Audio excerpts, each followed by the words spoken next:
Who usually paid the buyer's agent commission prior to August 17th before the NAR settlement policy went into effect?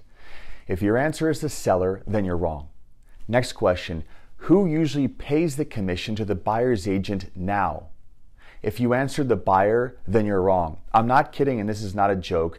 This is the unbelievable irony of a lawsuit that culminated into the NAR settlement. And what did the lawsuit do? It obliterated cooperating broker compensation, or at least it eliminated it for all realtors. If you're an independent real estate agent and not part of the NAR monolith, then you can still offer a cooperating broker compensation.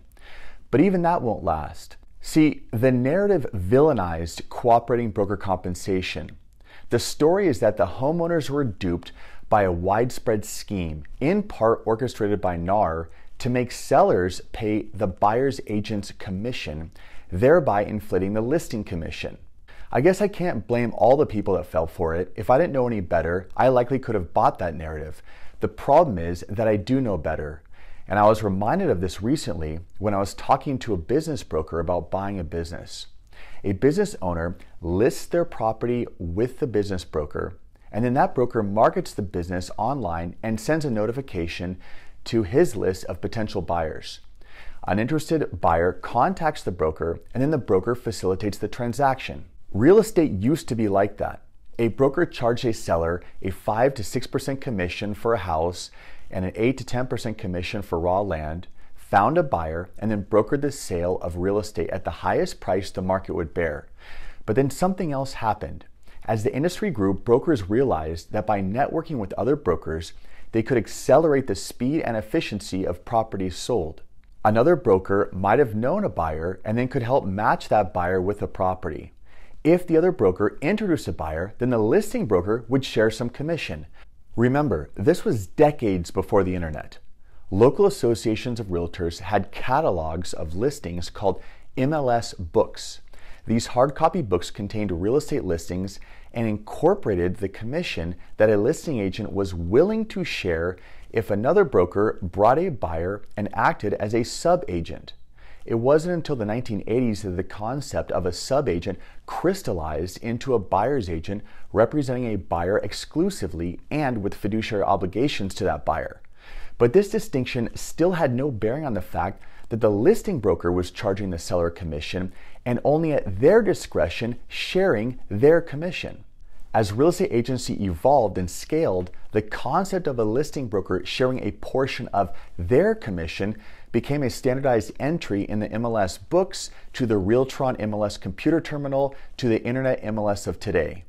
Just go back to your listing agreement prior to June of this year and read how the listing broker was indeed charging the full commission for themselves and then sharing with a buyer's agent a portion of their commission. But as I said, cooperating broker compensation is done for.